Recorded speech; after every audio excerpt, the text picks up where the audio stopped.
How to check your Amazon's gift card's expiry date. Hello guys, this is Atticus and welcome back to another tutorial video.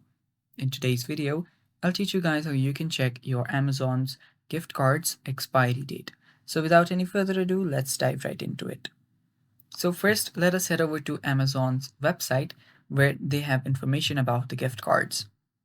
So right here, what it says is when Amazon Pay gift cards expire, and there are different types of gift cards. The first is e-gift cards, which expire 12 months from the date of delivery. So you can use it for the first 12 months after the date of delivery. The another one is scheduled email Amazon Pay gift cards.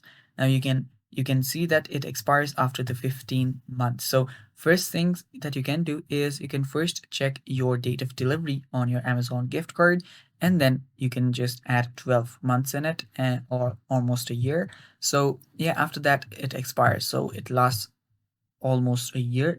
It lasts a year, and your Amazon Pay gift card that was scheduled will last around 15 months. So yeah, those are the expiry date, and that is basically all for today's video. Thanks for watching, guys. Thanks for watching. Stay tuned for more, and bye bye.